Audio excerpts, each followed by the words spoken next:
La salle d'audience se tut lorsque les images de la vidéosurveillance furent diffusées. 3 policiers entouraient une fillette de 7 ans, terrorisée dans un parc municipal.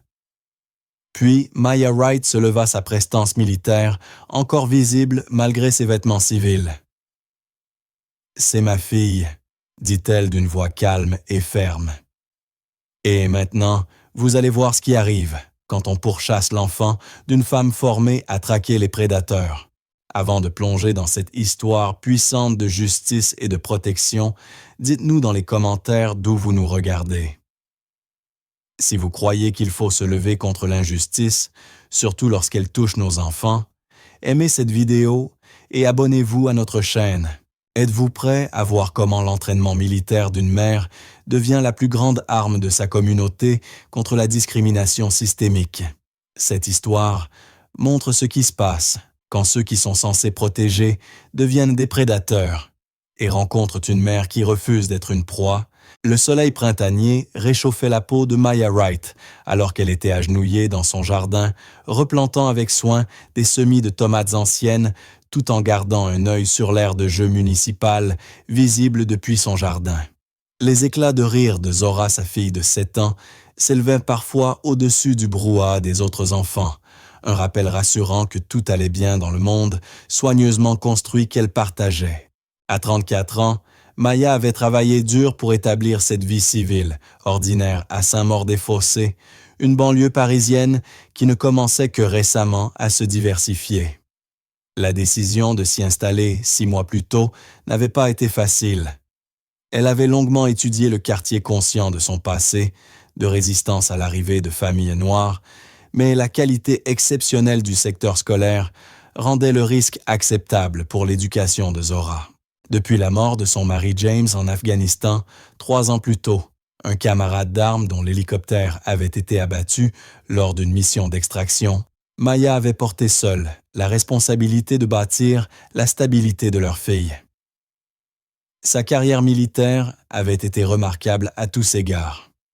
Comme l'une des premières femmes noires à servir parmi les fusiliers marins intégrés au commando marine Maya, avait brisé des barrières et prouvé à maintes reprises sa valeur dans cette unité d'élite. L'entraînement rigoureux l'avait forgée, elle savait agir sous une pression extrême. Évaluer les menaces, en un instant se déplacer en territoire hostile sans être détectée et, si nécessaire, neutraliser un danger avec une précision létale.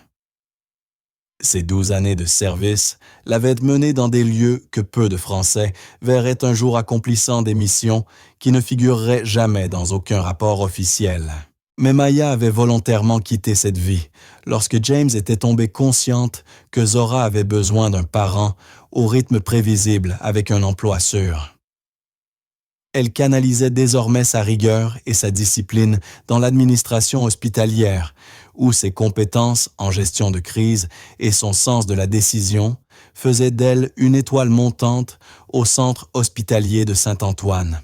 Maya essuya la sueur de son front et jeta un coup d'œil vers le parc Zora, n'était plus sur les balançoires, où elle jouait avec son amie Emma. Sans s'inquiéter immédiatement, elle balaya du regard les structures de jeu, cherchant la chemisette violette et les tresses ornées de perles colorées qui distinguaient sa fille. Des cris d'enfants la firent se tourner vers l'autre côté du parc, où plusieurs gamins couraient vers la rue, leurs visages marqués par l'inquiétude, visibles même à distance.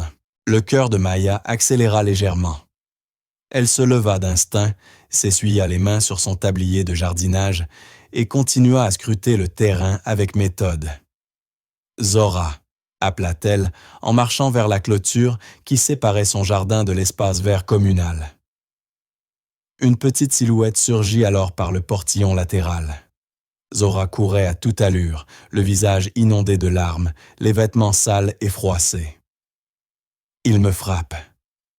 Maman, il me frappe », hurla-t-elle d'une voix éraillée par la terreur haletante entre les sanglots. Maya réagit instantanément.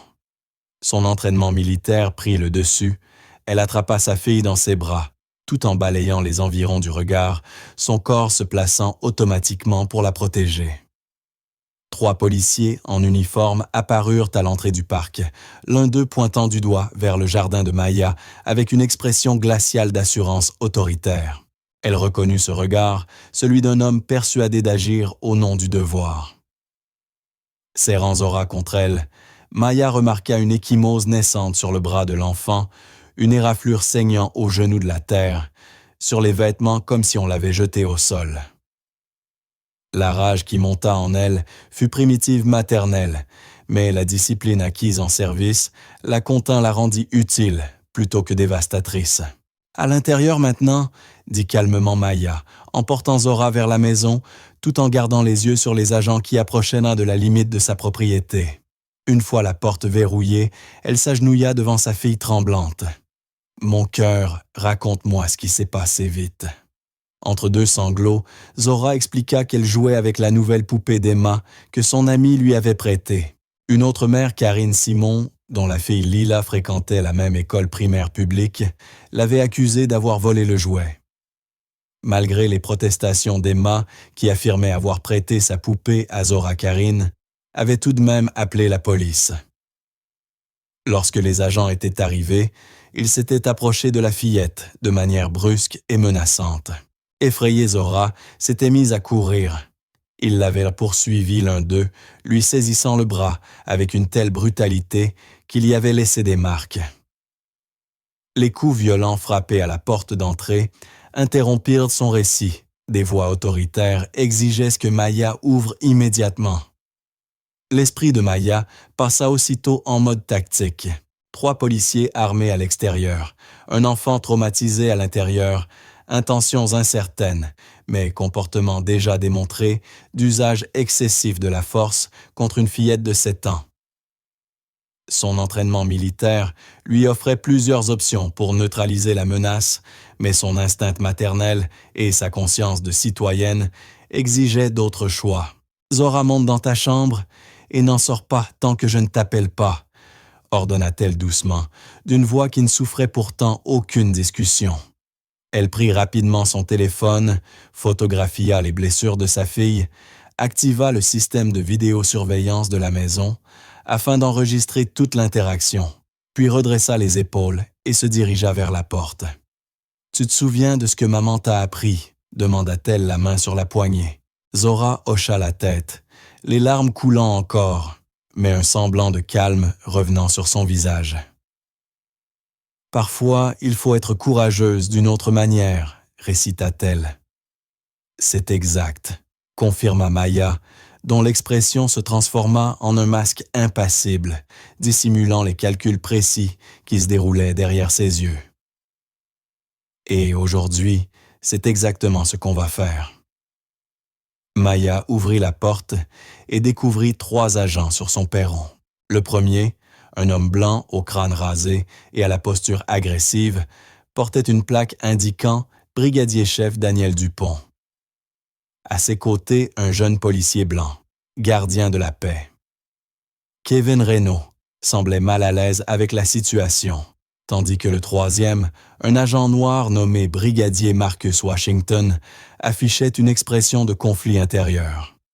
« Madame, nous devons parler à la mineure, qui vient d'entrer dans cette résidence, » déclara Dupont d'un ton empreint d'autorité. « Elle est concernée par un vol signalé au parc. » Maya se tint droite dans l'encadrement, le corps détendu, mais inébranlable.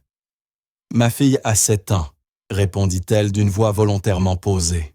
« Pourquoi 3 policiers armés frappent-ils à ma porte pour un différend entre enfants à l'air de jeu? » L'expression de Dupont se durcit. « Madame, nous n'avons pas à vous expliquer nos procédures. Un vol a été signalé, nous enquêtons.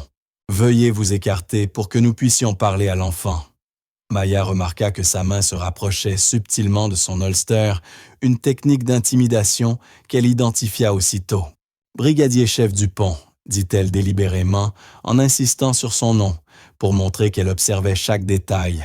« J'aimerais comprendre précisément de quoi on accuse ma fille de 7 ans, qui a fait cette accusation, et pourquoi votre réaction a consisté à la saisir si fort qu'elle en porte encore les marques. » Reno se tortilla mal à l'aise, jetant un regard inquiet à son supérieur, tandis que Washington croisa brièvement les yeux de Maya avec un éclat d'excuses silencieuses. « Écoutez, madame, » reprit Dupont, le ton plus sec. « Nous avons reçu un appel signalant que votre fille s'était approprié un bien qui ne lui appartenait pas. Quand nous avons voulu vérifier, elle s'est enfuie, ce qui est un comportement suspect. Nous avons agi conformément au protocole. » Depuis le trottoir, Maya aperçut Karine Simon, vêtue d'une tenue de sport luxueuse, qui désignait sa maison tout en parlant vivement à un autre agent arrivé en renfort. Plusieurs voisins étaient assortis sur leur perron ou observèrent depuis leurs fenêtres, attirés par la présence inhabituelle de la police dans ce quartier d'ordinaire si calme. Maya conserva une expression parfaitement maîtrisée, tout en notant mentalement les numéros de matricule, les noms et chaque mot prononcé. Ma fille a couru parce qu'elle a eu peur de 3 adultes armés qui l'ont abordée de manière agressive. Elle a 7 ans et jouait avec un jouet que son ami lui avait prêté. Ce n'est pas un vol. Dupont fit un pas en avant, empiétant sur son espace personnel. S'il n'y a pas de problème, vous ne verrez donc pas d'inconvénient à ce qu'on entre pour régler ça calmement. Maya ne bougea pas d'1 centimètre.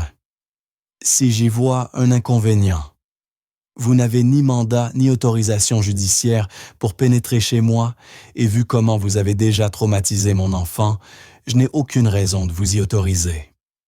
Le visage du brigadier-chef Dupont se teinta de rouge. Entraver une enquête de police constitue une obstruction à la justice, madame. Je vais vous le demander une dernière fois, coopérez ou nous devrons envisager d'autres options. Sa main glissa lentement vers les menottes accrochées à sa ceinture. Maya resta parfaitement immobile, la voix posée mais ferme. « Brigadier-chef Dupont, je vous informe que toute cette interaction est enregistrée par mon système de sécurité domestique, activé dès que vous avez approché de ma porte. Si vous souhaitez interroger ma fille au sujet du prétendu vol de jouets, vous pouvez le faire ici, en ma présence sur le perron. » Le changement d'attitude des agents fut subtil, mais perceptible. Reno recula d'1 pas. Washington relâcha légèrement sa posture. Le visage de Dupont exprima un bref moment d'incertitude avant de se durcir à nouveau. « Très bien, faites-la venir. » Maya appela Zora, qui apparut quelques instants plus tard, dans l'encadrement de la porte, se cachant à moitié derrière les jambes de sa mère, les yeux écarquillés de peur, mais sans larmes. Maya posa une main protectrice sur son épaule. « Zora, ces policiers veulent te poser des questions sur ce qui s'est passé au parc. Dis-leur la vérité, d'accord. » L'enfant hocha la tête. Sa voix petite mais claire expliqua qu'Emma lui avait prêté sa poupée. Elles jouaient ensemble jusqu'à ce qu'Emma doive aller aux toilettes. Pendant son absence, Karine Simon était arrivée et l'avait accusée d'avoir pris le jouet sans autorisation. « Je lui ai dit qu'Emma m'avait dit que je pouvais jouer avec, » raconta Zora. « Mais elle m'a traité de menteuse et a dit qu'elle appelait la police. » Le brigadier Washington s'agenouilla à la hauteur de l'enfant, sa voix plus douce que celle de son supérieur. « Et que s'est-il passé quand nous sommes arrivés au parc? » La main de Zora se serra sur la jambe de sa mère. « Vous êtes venu très vite vers moi. » Le grand policier criait et avait l'air très fâché. « J'ai eu peur parce que vous aviez tous des armes, alors j'ai couru pour trouver ma maman. » Puis quelqu'un m'a attrapé le bras très fort et m'a poussé par terre. Washington leva les yeux vers Dupont, le visage empreint d'interrogation. Mais avant qu'aucun des policiers ne réponde, une petite voix s'éleva depuis le trottoir. Elle dit la vérité, c'est moi qui lui ai prêté ma poupée. C'était Emma Benoît, une fillette rousse au visage constellé de taches de rousseur, vêtue d'une robe rose arrivée avec sa mère Sarah, toutes deux visiblement bouleversées par la scène. « La maman de Lila est encore méchante, » ajouta Emma, avant que sa mère ne lui pose doucement la main sur l'épaule, sans toutefois la contredire. Dupont sembla réticent à se retirer, malgré l'effondrement manifeste de l'affaire. Il reste tout de même le fait qu'elle a fui devant des agents qui voulèrent l'interroger, insista-t-il, bien que son assurance ait visiblement vacillé. La voix de Maya prit une nouvelle nuance d'autorité. « Messieurs, ma fille vient d'expliquer ce qui s'est passé. Son ami vient de confirmer son récit et le vol prétendu n'a jamais eu lieu. Elle a fui parce qu'elle avait peur comme n'importe quel enfant dans sa situation. Êtes-vous enfin prêt à cesser de terroriser ma fille ou dois-je contacter mon avocate pour dépôt de plainte pour harcèlement policier et usage excessif de la force sur mineur? La mention d'une avocate combinée à la présence de témoins et à l'enregistrement vidéo fit basculer la situation. Nous noterons dans notre rapport que l'allégation de vol était infondée, déclara Dupont d'un ton sec. Mais, à l'avenir, votre fille devra apprendre à respecter l'autorité de la police et à répondre correctement aux instructions. Lorsque les policiers s'éloignèrent enfin, Dupont jeta un dernier regard par-dessus son épaule. « Faites attention à votre ton, madame. Ce genre d'attitude n'est pas bien vu dans ce quartier. » Maya garda son calme jusqu'à ce que la porte se referme derrière eux. Puis elle s'agenouilla pour serrer Zora dans une étreinte farouche, tandis que l'enfant éclatait à nouveau en sanglots. « Est-ce que j'ai fait quelque chose de mal, maman ?»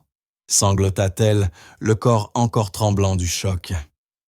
Maya sentit quelque chose se fendre en elle, une faille entre la France qu'elle avait servie avec honneur en mission et celle que sa fille découvrait, empreinte de peur et de méfiance. « Ah, non, ma chérie !»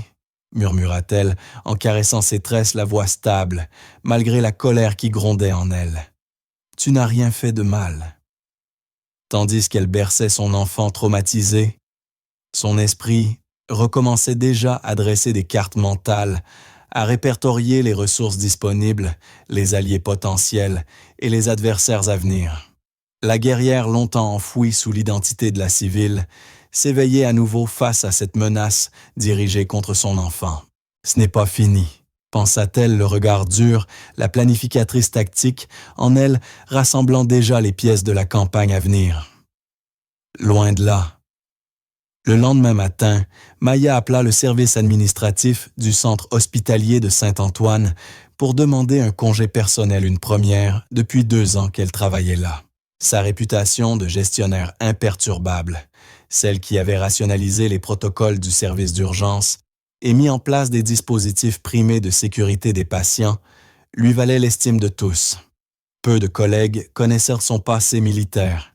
Elle l'avait volontairement passé sous silence, craignant qu'ils ne l'aperçoivent autrement s'ils savaient l'étendue de sa formation spécialisée. Seule, dans son bureau à domicile, pendant que Zora dormait encore, épuisée par le traumatisme de la veille, Maya se mit méthodiquement à rassembler des informations. Sa première démarche téléphonique fut pour Jason Martinez, un ancien collègue de la marine, désormais rattaché à la Gendarmerie nationale section de recherche. « J'ai besoin de vérification de parcours sur 3 agents du commissariat de Saint-Maur », expliqua-t-elle sans préambule après les salutations d'usage. Rien d'illégal, uniquement des informations publiques sur leurs états de service, les plaintes éventuelles, ce genre de choses. Jason ne posa pas de questions. Le code tacite entre anciens membres de leur unité voulait qu'on aide d'abord et qu'on interroge ensuite seulement si nécessaire. 2 heures plus tard, les renseignements arrivèrent dans la boîte mail cryptée de Maya. Le brigadier-chef Daniel Dupont comptait 17 années de service et 6 signalements pour usage excessif de la force, tous classés sans suite et n'ayant entraîné aucune sanction disciplinaire. Le gardien de la paix. Kevin Reynaud était un novice 8 mois de service, seulement sans plainte à son dossier. Le brigadier Marcus Washington avait rejoint le commissariat il y a 4 ans après sa transition depuis les gendarmes militaires en Irak.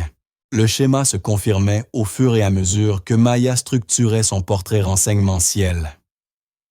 Ses recherches sur le commissariat de Saint-Maur mirent au jour un modèle inquiétant de maintien de l'ordre agressif, particulièrement dans les secteurs récemment mixés du quartier où les familles noires subissaient de manière disproportionnée contrôle routier, contrôle d'identité et procédures d'enquête.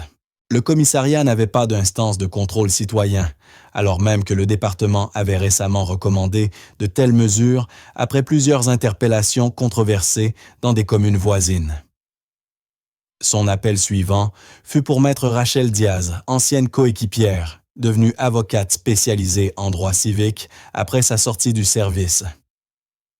Je monte un dossier sur un incident policier impliquant ma fille, expliqua Maya en énonçant la situation de manière précise et factuelle. Le conseil de Rachel fut sans détour documenter tout. Obtenez les certificats médicaux attestant des blessures. Identifiez les témoins. Déposez une plainte officielle auprès de l'IGPN et saisissez le procureur, mais n'attendez pas qu'il s'autorégule efficacement. Contactez la LDH SOS Racisme et d'autres associations. Renforcez les effectifs. Et préparez-vous aux représailles, ils n'aiment pas qu'on les défie. Après avoir pris rendez-vous chez un pédiatre pour faire constater formellement les blessures de Zora Maya, se rendit au parc en début d'après-midi, arrivant au moment où les heures de classe se terminaient, de sorte que les enfants seraient absents, mais que des parents pouvaient encore être présents. Elle aperçut Sarah Bennett, la mère d'Emma, promenant son chien le long du sentier périphérique, et l'aborda d'un signe de la main amical qui cachait une intention tactique. « Je voulais vous remercier, vous et Emma, d'avoir parlé hier », commença Maya, jaugeant soigneusement la réaction de Sarah. Le visage de Sarah montra une réelle inquiétude. « Toute cette histoire est horrible. Je suis désolé que Zora ait enduré ça. Karine Simon pose problème depuis qu'on a emménagé l'an dernier. Elle épie toujours les nouvelles familles, comme elle dit toujours suspicieuses. » La conversation qui suivit produisit des renseignements critiques.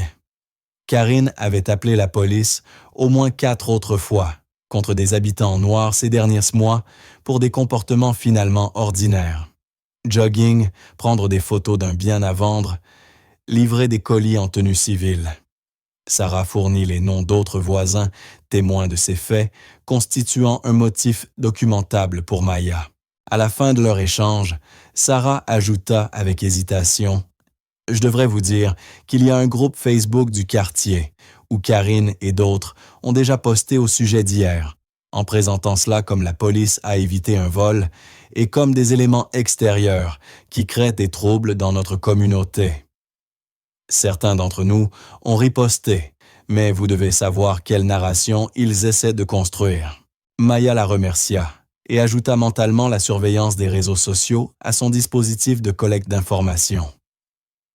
Durant les heures qui suivirent, Maya entra en contact avec d'autres résidents, issus de minorités, partageant des expériences semblables de harcèlement depuis leur arrivée à Saint-Maur. La famille Thomas raconta des contrôles routiers, répétés lors de leur trajet dans le quartier. La famille Rodriguez évoqua un épisode où la police avait interrogé leur adolescent pour vagabondage, alors qu'il attendait un VTC devant chez lui. Chaque témoignage devint une pièce de plus, ce qui n'était d'abord qu'un incident isolé, se composa en un schéma systémique, affectant l'ensemble de la communauté. L'après-midi venu, Maya avait réuni suffisamment d'éléments préliminaires pour consulter maître Marcus Rivera, un ancien officier juriste militaire, désormais avocat plaidant des affaires de droit civique. Son cabinet en centre-ville exposait en évidence des coupures de presse sur des victoires obtenues contre divers services de police du département. Vous avez les débuts d'un dossier solide, tant sur des fautes individuelles que sur une pratique ou une politique discriminatoire, conclut Rivera, après avoir parcouru les dossiers méthodiquement organisés de Maya. Mais je dois être franche, s'en prendre à un commissariat, surtout dans un quartier comme le vôtre, fera de vous une cible.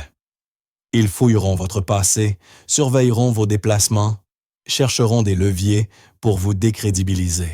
Êtes-vous prête à supporter ce niveau d'examen? La réponse de Maya fut immédiate. J'ai été formé pour être inséré derrière les lignes ennemies. C'est un terrain connu. Rivera la regarda un instant, acquiesça puis ajouta « Très bien. Parlons stratégie. » Le plan qu'ils élaborèrent fut méthodique. Établissez une traçabilité irréprochable avec des démarches officielles, plainte auprès de l'IGPN, signalement au commissaire principal et courrier recommandé à la mairie. Rassemblez des témoignages et toutes les pièces à l'appui. Constituez un collectif de quartier pour montrer l'ampleur du problème. Préparez-vous aux ripostes et aux intimidations inévitables. Documentez tout, insista Maître Rivera. Chaque interaction, chaque voiture patrouille qui passe devant chez vous, chaque remarque adressée à votre fille à l'école. Bâtissez le faisceau d'indices qui rendra votre dossier incontestable. De retour chez elle, Maya trouva un message vocal de la psychologue de l'Éducation nationale de Zora, inquiète du récit en larmes de l'enfant à propos de l'intervention policière et demandant un rendez-vous pour discuter de mesures d'accompagnement. La réalité de l'atteinte subie par sa fille la frappa de plein fouet, une colère soigneusement compartimentée, menaçant de fissurer sa concentration tactique.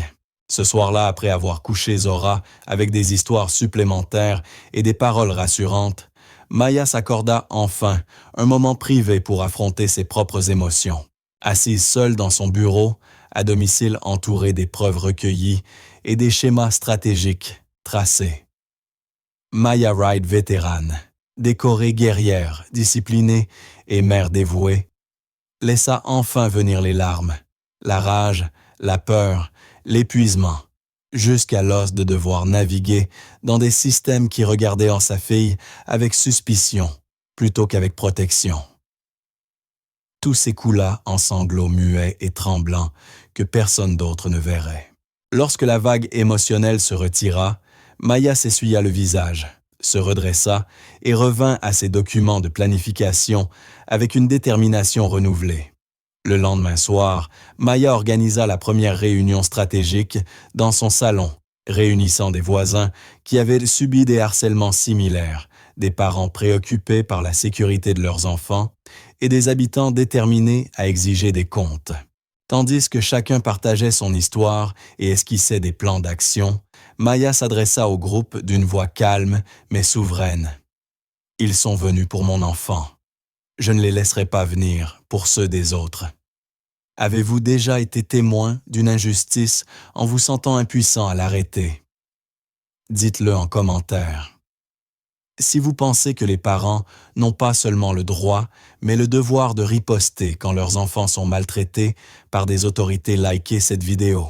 Si vous admirez la manière dont Maya transforme un traumatisme individuel en action collective, abonnez-vous pour suivre le parcours d'une mère qui met sa formation spécialisée au service non seulement de son enfant, mais de tout un quartier. Que feriez-vous si votre enfant revenait traumatisé par ceux qui sont censés le protéger? Jusqu'où iriez-vous pour obtenir justice?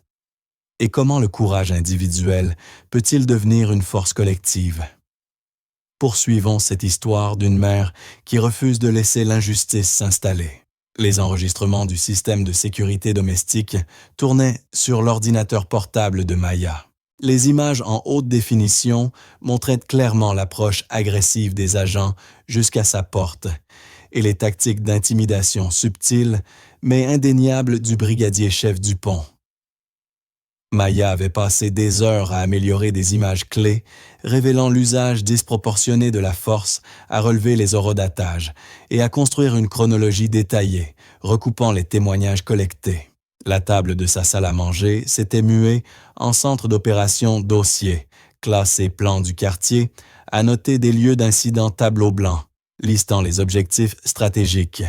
2 semaines après les faits, Maya s'assit en face de la dorée Aisha Johnson, psychologue clinicienne, spécialisée dans les traumatismes de l'enfant, observant derrière une glace sans teint, pendant que Zora participait à une séance d'évaluation.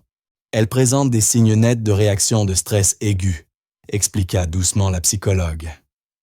Cauchemar hypervigilance, peur de sortir tout concorde avec une exposition traumatique. Ce qui inquiète particulièrement, c'est sa nouvelle crainte que la police puisse vous enlever. Maya garda son masque de maîtrise malgré la douleur de ses mots. « Pourrez-vous formaliser vos constatations cliniques ?» demanda-t-elle. « Bien sûr, » répondit la Derry Johnson. J'ai déjà suivi des enfants traumatisés par des interventions policières. Je vous fournirai une évaluation complète pour votre dossier. » Forte de cette documentation supplémentaire, Maya déposa alors une plainte formelle auprès de l'IGPN et saisit le procureur de la République, détaillant minutieusement l'incident, les preuves d'usage excessif de la force, la poursuite inutile d'une enfant sur la base d'une accusation infondée et le traumatisme psychologique qui en avait résulté. Elle envoya des lettres recommandées identiques au commissaire principal, Robert Anderson, et à la mère Patricia Collins, créant ainsi la traçabilité que Maître Rivera lui avait conseillé un élément crucial pour toute action judiciaire future. Suivant la stratégie définie avec lui, Maya prit rendez-vous avec James Wilson, représentant local de la Ligue des droits de l'homme. Un homme âgé et respecté, dont les décennies d'engagement pour les droits civiques avaient fait une figure incontournable de la communauté. « Vous avez fait un travail de fond impressionnant », reconnut Wilson après avoir examiné le dossier constitué par Maya. Mais, souvenez-vous, il ne s'agit pas seulement de documenter les faits. Il faut créer une pression communautaire suffisante pour que le commissariat ne puisse plus traiter cela comme un incident isolé. Sous la direction de Wilson, Maya élargit sa coalition à des membres influents de divers horizons. Sarah Bennett joua un rôle particulièrement précieux en mobilisant d'autres parents blancs inquiets de la manière dont la police traitait les enfants du quartier. L'argument de la sécurité parla beaucoup de parents qui hésiteraient autrement à remettre en question l'autorité policière, expliqua Sarah lors d'une séance de stratégie. Quand ils comprennent que ce qui est arrivé à Zora pourrait arriver à n'importe quel enfant, leur regard change. L'enquête méthodique de Maya révéla peu à peu des schémas troublants. Les demandes d'accès aux documents administratifs déposées par Maître Rivera permirent d'obtenir les registres de formation du commissariat de Saint-Maur. Les agents y recevaient à peine 4 heures de formation à la désescalade, contre 60 heures d'entraînement au tir et aux techniques de contrainte physique, très loin des standards nationaux recommandés. Les registres disciplinaires montraient également des disparités raciales flagrantes. Les plaintes déposées par des habitants blancs faisaient l'objet d'enquêtes formelles, 3 fois plus souvent que celles émanant de résidents issus des minorités. Cette documentation exhaustive attira bientôt l'attention de Tina Rodriguez, journaliste d'investigation pour Le Parisien, connue pour ses enquêtes sur la responsabilité policière. « Ce n'est pas un simple incident », observa-t-elle lors de leur première rencontre. « Vous avez mis au jour un véritable schéma systémique. Il faut que le public le voie. » Lorsque Le Parisien publia en une un article illustré par des images extraites de la vidéosurveillance de Maya montrant les policiers face à Zora, le commissariat fut contraint de réagir publiquement. Les agents impliqués ont agi de manière appropriée suite à un signalement de vol, affirma le communiqué, bien que nous regrettions tout malentendu qui aurait pu survenir. La police nationale de Saint-Maur défend la conduite professionnelle de ses agents dans cette affaire. Cette réponse condescendante ne fit qu'amplifier la mobilisation locale, surtout lorsque Maya divulgua d'autres preuves contredisant la version officielle. En coulisses, l'unité policière commençait à se fissurer.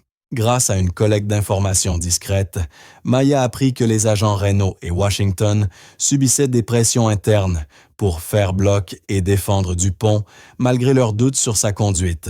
Reno, jeune recrue, encore idéaliste, découvrait un fossé grandissant entre ses convictions de service public et la culture de corps qu'il observait.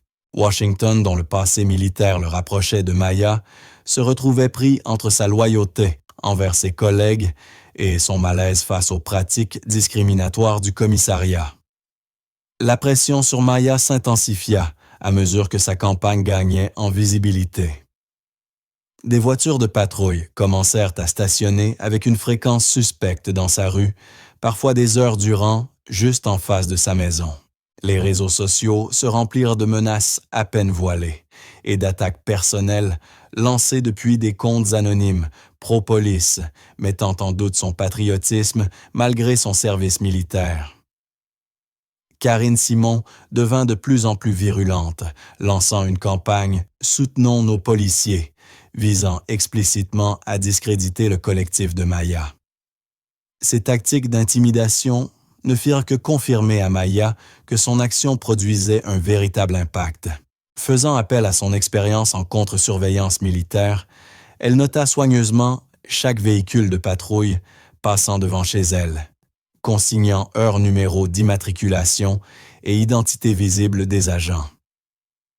Elle mit en place des mesures de sécurité opérationnelle pour les réunions communautaires, lieux alternés canaux de communication, limitée, rotation des horaires, afin d'éviter toute surveillance.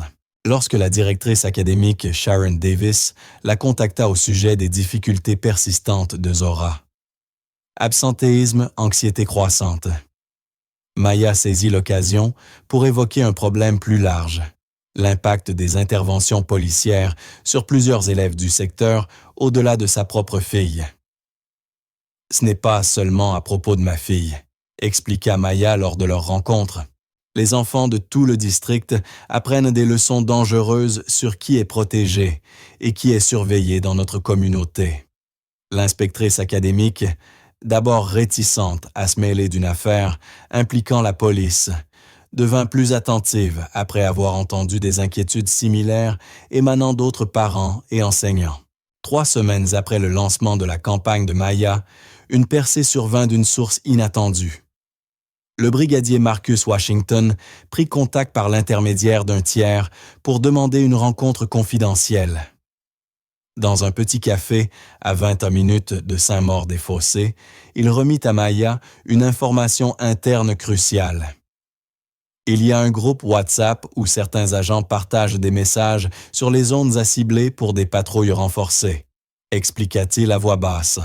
Ils se concentrent expressément sur les rues où des familles noires viennent d'emménager.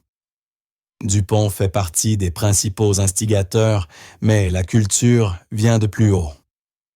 Washington ne pouvait fournir de preuves directes sans se compromettre, mais sa confirmation du biais institutionnel donna à Maya de nouvelles pistes d'enquête. Le collectif citoyen continua de croître au point que les réunions durent être déplacées vers des salles municipales plus grandes pour accueillir l'affluence grandissante. Maya équilibrait soigneusement son rôle de meneuse tout en encourageant d'autres voix, notamment celles des habitants les plus enracinés dans le quartier. Dans l'armée, j'ai appris que l'arme la plus puissante n'est pas ton fusil, dit-elle au groupe pendant une session de stratégie. C'est ton équipe. Chacun de nous apporte des forces différentes à ce combat, l'expertise juridique, les relations avec la presse, l'influence communautaire, les témoignages personnels. Ensemble, nous sommes bien plus forts que n'importe qui seul. À mesure que les preuves s'accumulaient et que la pression publique augmentait, les lignes de front se dessinèrent clairement. D'un côté, la coalition de Maya réclamant responsabilité et réforme. De l'autre, la direction policière retranchée et ses soutiens déterminés à préserver le statu quo. Le commissaire principal, Anderson, finit par accepter l'organisation d'un forum citoyen pour aborder les préoccupations locales, une concession qui constituait la première avancée tangible de la campagne de Maya, alors qu'elle préparait sa présentation pour cette rencontre cruciale. Maya combina rigueur tactique et témoignage émotionnel consciente que les 2 dimensions étaient nécessaires pour obtenir un changement réel. Tandis que son système de sécurité enregistrait sa répétition, Zora l'observait depuis l'entrebâillement de la porte du bureau, le visage sérieux, empreint d'une compréhension au-delà de son âge. « Tu te bats contre les méchants policiers, hein, maman ?» demanda-t-elle quand Maya eut terminé. Maya s'agenouilla à sa hauteur, choisissant ses mots avec soin. « Je me bats pour un monde où aucun enfant n'aurait peur de ceux qui sont censés le protéger. Parfois, cela veut dire « c'est mal, même quand c'est difficile ». Zora hocha la tête pensive. « comme quand tu m'as dit qu'il faut parfois être courageuse d'une autre façon. » Maya serra sa fille contre elle. Les rôles de guerrière et de mère n'étaient plus en conflit, mais parfaitement alignés dans un même but. « Exactement comme ça, ma chérie. Exactement comme ça. » Le forum communautaire se déroula mieux que Maya ne l'avait imaginé. Sa présentation méticuleusement préparée, équilibrant rigueur factuelle et impact émotionnel frappa juste. Les témoignages d'autres habitants concernés, y compris plusieurs familles blanches dont les enfants avaient assisté à la scène traumatisante de Zora, créèrent un récit collectif si convaincant que même le commissaire Anderson eut du mal à le balayer d'un revers de main. La promesse d'un examen approfondi de l'incident représentait une petite mais réelle victoire. La première reconnaissance officielle qu'il y avait matière à enquête. Maya cependant comprit immédiatement la manœuvre, une retraite tactique, une concession temporaire, pendant que l'adversaire se réorganisait. La contre-attaque arriva dès le lendemain sous la forme d'un communiqué du syndicat de police défendant les actions des agents et cherchant subtilement à entacher la crédibilité de Maya. Tout en respectant les préoccupations de l'ensemble des citoyens, la description de cet incident a été déformée par certaines personnes nourrissant des griefs personnels contre les forces de l'ordre. Les agents impliqués ont respecté l'intégralité des protocoles en vigueur en réponse à un signalement de vol. Plus inquiétante encore fut la fuite d'informations qui apparut plus tard dans la journée sur un site d'actualité locale, connu pour sa ligne éditoriale pro-police. Des sources internes au commissariat y mettaient en doute la stabilité mentale de la plaignante principale, évoquant son passé militaire dans les forces spéciales et de possibles troubles de stress post-traumatique, susceptibles d'altérer sa perception des interventions policières ordinaires. Cette tentative d'utiliser son dossier de service contre elle était une manœuvre prévisible, Maya l'avait anticipée dans sa planification stratégique. Elle réagit par un communiqué soigneusement rédigé, diffusé par l'intermédiaire de Maître Rivera. Mon service au sein de la Marine française m'a permis d'acquérir une formation spécialisée en évaluation des menaces en protocole de désescalade et en usage proportionné de la force. Ces compétences font de moi une personne particulièrement qualifiée pour reconnaître quand ces standards sont violés. J'ai servi mon pays avec honneur pour défendre les valeurs de la République, y compris le droit de chaque citoyen, quelle que soit sa couleur de peau, à une protection égale devant la loi. La déclaration était accompagnée d'une lettre de soutien du capitaine John Harris, son ancien supérieur, dont la carrière distinguée dans la Marine nationale et la position actuelle au ministère des Armées donnaient une forte crédibilité à son témoignage. Cet échange marqua le début d'une véritable guerre d'information. Karine Simon officialisa son opposition en lançant une campagne soutenant nos policiers, avec affiches sur les pelouses tracts et forte présence sur les réseaux sociaux. Son discours mettait en avant la défense de la sécurité publique et le soutien aux agents confrontés à des décisions en une fraction de seconde. Un langage soigneusement neutre, mais dont le sous-texte ne laissait aucun doute sur le camp qu'elle soutenait. Les tactiques d'intimidation s'intensifièrent. Maya se vit suivie par des voitures de patrouille chaque fois qu'elle circulait dans Saint-Maur. Des amendes absurdes apparurent sur son pare-brise pour stationnement à plus de 35 cm du trottoir ou dépassement de temps de dépose minutes devant l'école de Zora. Des véhicules banalisés restaient garés des heures face à sa maison, leurs occupants prenant ostensiblement des photos de toute personne, entrant ou sortant. Plus inquiétant encore, un appel anonyme à l'aide sociale à l'enfance dénonça prétendument une négligence et une exposition à des activités dangereuses, entraînant une visite obligatoire à domicile. Bien que rapidement classée sans suite, cette intrusion provoqua une nouvelle crise d'angoisse chez Zora. Ils essaient de nous épuiser, de nous isoler, de nous faire peur, expliqua Maya à son noyau dur lors d'une réunion d'urgence tenue chez Sarah Bennett pour éviter toute écoute. Ce sont des tactiques de contre-insurrection classiques. Je les ai vues employées dans des zones de conflit à travers le monde. La bonne nouvelle, c'est que j'ai été formé à y faire face. La planification anticipée de Maya s'avéra précieuse. Chaque offensive adverse trouva une réponse déjà préparée. Quand des campagnes de désinformation en ligne cherchèrent à la présenter comme une femme noire en colère avec une vendetta, son équipe répliqua, avec des témoignages vidéo de résidents de toutes origines, relatant des expériences similaires de biais policiers. Quand des élus locaux subirent des pressions pour condamner la campagne anti-police, la coalition de Maya mobilisa des appels citoyens insistant sur la sécurité publique et la responsabilité plutôt que sur une opposition à la police elle-même. L'enquête interne du commissariat conclut sans surprise à l'absence de toute violation de procédure. Dans l'intervention auprès de Zora, un résultat que Maya avait prévu et contourné en multipliant les leviers, plaintes judiciaires, presse, associations et relais politiques. Mais l'escalade la plus préoccupante survint lorsque Maya commença à recevoir, au centre hospitalier de Créteil, des appels anonymes s'interrogeant sur sa conduite professionnelle et son éventuel militantisme durant les heures de service. Sa supérieure, la docteure Elisabeth Chen, la convoqua en entretien privé. Quelqu'un a contacté des membres du conseil d'administration en prétendant que vous utilisiez les ressources de l'hôpital pour votre croisade personnelle contre la police, expliqua Chen le visage soucieux, mais non accusateur. Je tiens à vous dire que j'ai défendu votre dossier, vos performances sont exemplaires. Mais j'ai besoin de comprendre ce qu'il se passe. Maya lui exposa calmement les faits. Les blessures documentées de Zora, les représailles subies depuis le dépôt de plainte et la stratégie d'intimidation visant à la pousser à renoncer. J'ai pris le plus grand soin à séparer mes responsabilités professionnelles de mon engagement citoyen et maternel, conclut-elle. Mais vous devez savoir que cette pression sur l'hôpital fait partie d'une tactique d'isolement. Ils espèrent m'affaiblir en menaçant mes moyens de subsistance. La réponse de la docteure Chen surprit Maya. Mes parents ont immigré de Taïwan dans les années 1970. La première semaine après notre arrivée en banlieue parisienne, la police est venue frapper à notre porte.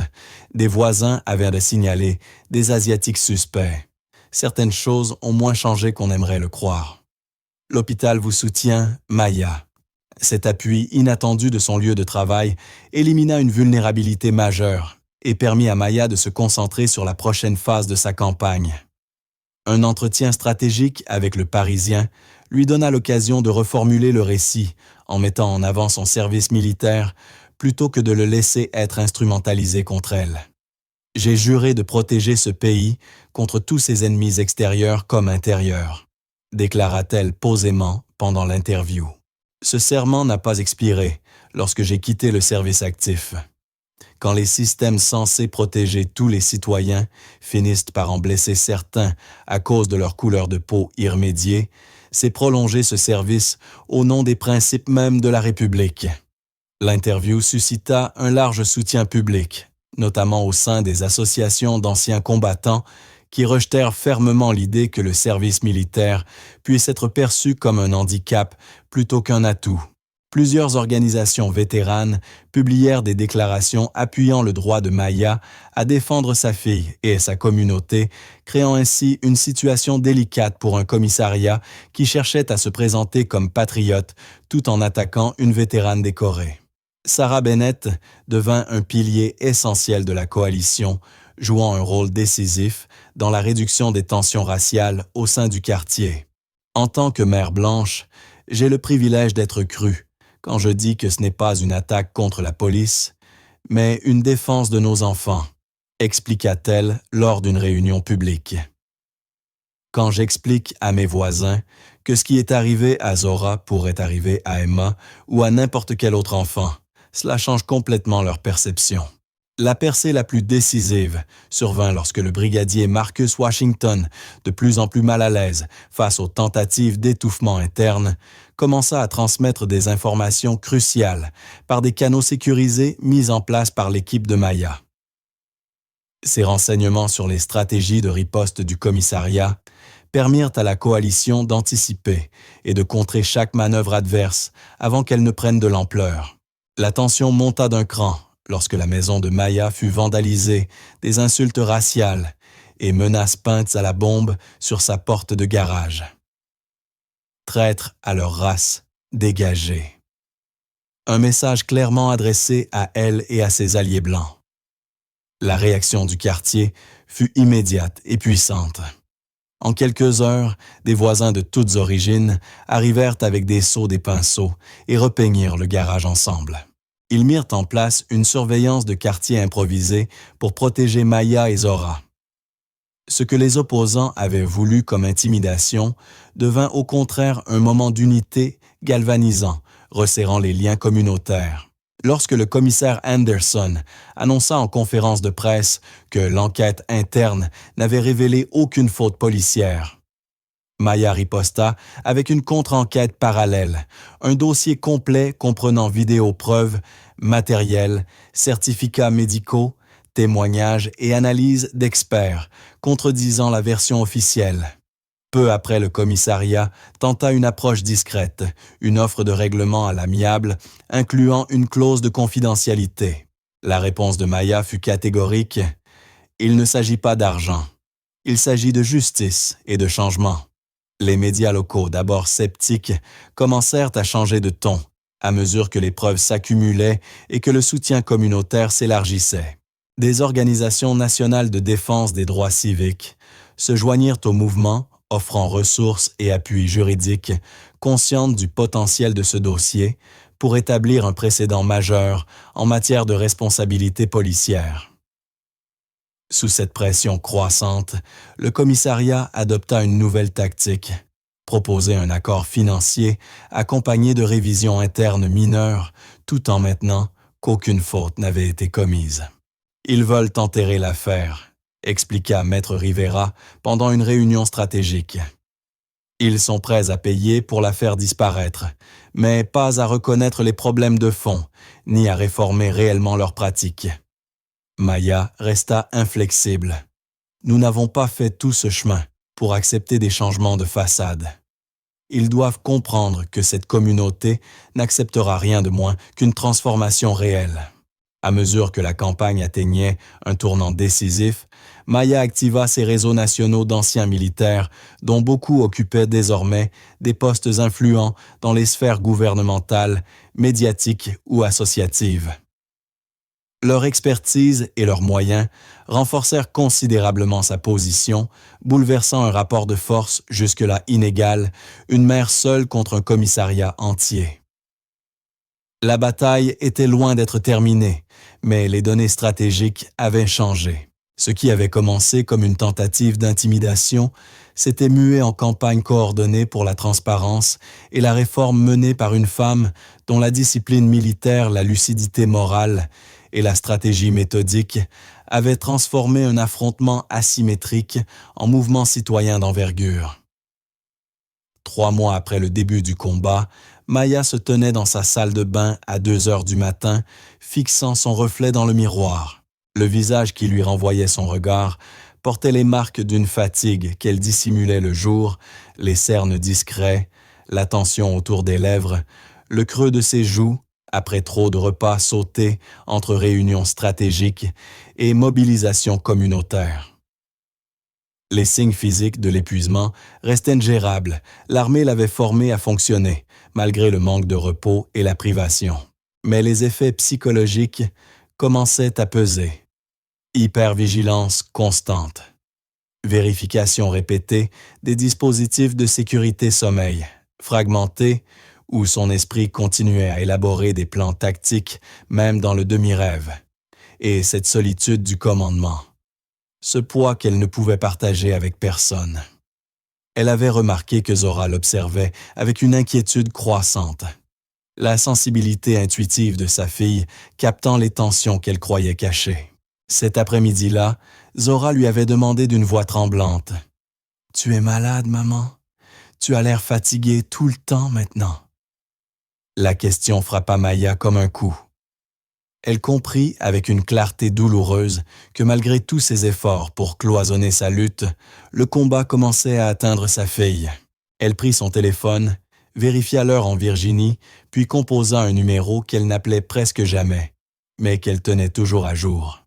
« C'est bien moi », dit Maya simplement lorsque la ligne se connecta. « Désolé pour l'heure. »« D'accord », répondit aussitôt la voix de l'autre côté, sans la moindre trace de sommeil malgré l'heure tardive. Rapport de situation. La capitaine de frégate Alicia Hernandez avait été la chef d'équipe de Maya lors de 2 déploiements cruciaux, une femme dont le jugement ferme et lucide inspirait à Maya une confiance absolue.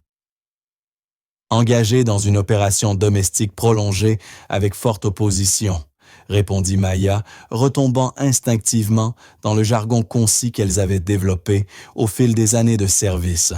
Fatigue de mission détectée, inquiétude concernant les effets collatéraux sur l'atout principal que je protège. La compréhension d'Hernandez fut immédiate. Ta fille, comment gère-t-elle le stress qu'elle absorbe de toi? La question directe sans fioriture était précisément la raison de cet appel. Pas de compassion superflue, pas de banalité, juste une évaluation claire et des solutions concrètes. Pendant 40 minutes, elles échangèrent sur les techniques de gestion du stress opérationnel et leur adaptation à la situation actuelle de Maya. Tu mènes une campagne asymétrique, prolongée contre un adversaire enraciné et mieux doté en ressources, résuma Hernandez. Ce n'est pas fondamentalement différent des scénarios pour lesquels nous avons été formés. Sauf qu'ici, tu dois simultanément être mère et maintenir une couverture civile. La charge psychologique est prévisible et gérable, mais il te faut des protocoles de soutien. À la fin de la conversation, Maya disposait d'un cadre pratique pour traiter ses symptômes de stress en appliquant la même rigueur méthodique que pour toute mission tactique. Le lendemain matin révéla un nouveau défi. La coalition communautaire qu'elle avait bâtie commençait à montrer des signes de fissures internes. Lors d'une réunion de planification organisée dans la salle paroissiale du quartier des désaccords, éclatèrent sur les tactiques à adopter et les priorités à suivre. « Nous devons être plus combatifs », lança James Wilson de la Ligue des droits de l'homme. Manifestation pacifique devant le commissariat, peut-être même des actes de désobéissance civile pour forcer l'attention. Sarah Bennett et d'autres parents blancs s'opposèrent. Des actions trop radicales feront fuir les soutiens modérés. Nous devrions plutôt concentrer nos efforts sur la réforme des politiques par la voie politique. La discussion s'envenima, laissant apparaître des tensions raciales sous-jacentes, chacun interprétant les violences policières à travers le prisme de son vécu. Maya observa la scène reconnaissant un schéma familier. Elle avait vu la même chose dans des opérations militaires interalliées où l'unité initiale s'effritait à mesure que la mission s'allongeait et rencontrait la résistance. Plutôt que d'intervenir immédiatement, elle laissa les opinions s'exprimer pleinement, sachant que réprimer ces tensions ne ferait que les enfouir ou elles deviendraient plus destructrices. Quand la salle retrouva enfin le calme, elle prit la parole d'une voix posée, empreinte de cette autorité tranquille qui la caractérisait. Chaque point de vue exprimé aujourd'hui est valable et nécessaire. Son regard croisa celui de chaque représentant des différents groupes. La diversité tactique n'est pas une faiblesse, c'est une force. Des approches différentes servent des fonctions différentes et touchent des publics distincts. Ce qui importe, c'est la coordination stratégique, faire en sorte que ces approches se complètent au lieu de se contredire. Au fil de l'heure suivante, Maya facilita une discussion structurée qui transforma les tensions naissantes en stratégie à plusieurs volets, maintenir la pression institutionnelle par les voies juridiques et politiques, tout en organisant des actions directes pour créer visibilité et urgence. Lorsque la coalition ranimée par un objectif commun quitta la salle avec un sentiment renouvelé d'unité, Maya dut affronter un nouvel obstacle. Karine Simon avait intensifié ses attaques menant une campagne publique de dénigrement personnel, mettant en cause les capacités parentales de Maya et insinuant que son passé militaire la rendait dangereuse et instable. Ces attaques frappèrent au cœur même des vulnérabilités de Maya, son identité de mère et l'héritage complexe de son service militaire. La réaction instinctive aurait été la colère défensive. Mais Maya comprit qu'il s'agissait d'une tactique psychologique destinée à provoquer des réactions émotionnelles susceptibles de nuire à sa crédibilité. Ce soir-là, alors que les tensions communautaires s'intensifiaient, un développement inattendu changea la donne. L'agent Kevin Renault prit contact par l'intermédiaire de Sarah Bennett pour demander une rencontre confidentielle. Après vérification minutieuse afin d'écarter tout risque de piège, Maya accepta de le voir dans un lieu neutre dans le département voisin. Renault arriva en civil, visiblement nerveux, mais résolu. « Il te cible de façon systématique », confirma-t-il, évitant son regard comme honteux de son appartenance à un tel système. « Il existe des consignes explicites pour trouver quoi que ce soit pouvant te discréditer. Contravention, irrégularité administrative, information personnelle, tout ce qu'ils peuvent exploiter. » Son témoignage confirma ce que Maya soupçonnait depuis longtemps, une campagne coordonnée au sein du commissariat pour la réduire au silence par l'intimidation et la diffamation. L'éthique complexe de pousser un agent à témoigner contre son institution n'échappa pas à Maya. Pendant leur échange, elle rappela un principe fondateur de son engagement. Il ne s'agit pas de détruire la police, mais de la rendre digne de l'uniforme qu'elle porte. Les officiers intègres devraient en vouloir la responsabilité de ceux qui ne le sont pas. Renault sembla sincèrement soulagé par cette formulation qui lui permit de percevoir sa coopération non comme une trahison, mais comme un acte de loyauté envers les véritables valeurs de son métier. La guerre psychologique s'intensifia à mesure que la campagne de Maya gagnait en visibilité. Des menaces de mort arrivèrent par courrier et sur les réseaux sociaux, l'obligeant à renforcer la sécurité de son domicile et des réunions communautaires. Si la couverture médiatique apportait une attention nationale, elle exposait également Maya et ses alliés à une vague de harcèlement. Plusieurs membres de la coalition se retirèrent après avoir subi des intimidations sur leur lieu de travail ou des menaces visant leurs proches. La stratégie du commissariat pour isoler Maya semblait fonctionner. La coalition visible rétrécissait bien qu'un noyau fidèle demeurât. Sous cette pression croissante, Maya comprit qu'il fallait repenser sa stratégie. L'armée lui avait appris qu'aucun plan de bataille ne survit au premier contact avec l'ennemi, l'adaptation est la clé. Elle réunit ses plus proches conseillers dans le cabinet de Maître Rivera, à l'abri de toute surveillance. « Nous devons changer de tactique », admit-elle. Il parie sur l'usure convaincue que l'énergie communautaire s'éteindra, pendant que leur pouvoir institutionnel restera constant. Nous devons passer d'une guerre d'attrition à une offensive décisive. La nouvelle stratégie consista à concentrer les efforts sur la démonstration d'un schéma global de discrimination raciale au sein du commissariat, plutôt que sur l'incident isolé impliquant Zora. L'équipe de Maya établit une analyse statistique des contraventions contrôle routier, recours à la force et traitement des plaintes, révélant des disparités systémiques inexplicables, autrement que par le biais racial. Cette approche fit passer le débat du niveau individuel à celui structurel et hiérarchique, ciblant la culture et la direction du commissariat, là où la pression pourrait réellement produire des résultats. Mais le coût humain de cette lutte prolongée devint évident dans la relation de Maya avec Zora. Leur rituel du soir lecture, confidence, éclat de rire, s'était réduit à quelques minutes volées entre deux réunions. L'insouciance d'autrefois s'était effacée, remplacée par une gravité silencieuse qu'une fillette de 7 ans ne devrait jamais porter. Le point de rupture survint un soir où Maya rentra tard d'une réunion pour trouver Zora encore éveillée, blottie dans son lit, serrant sa peluche préférée, l'air minuscule et vulnérable. « Tu me manques quand t'es juste ma maman », murmura-t-elle lorsque Maya s'assit à ses côtés. « T'es toujours occupée à te battre maintenant. » Les mots transpercèrent la carapace stratégique de Maya, l'obligeant à affronter la question qu'elle fuyait depuis des mois. La justice valait-elle le prix de l'enfance de sa fille? Était-elle en train de sacrifier le présent de Zora pour un futur meilleur qui ne se réaliserait peut-être jamais? Assise au bord du lit, Maya choisit ses mots avec soin.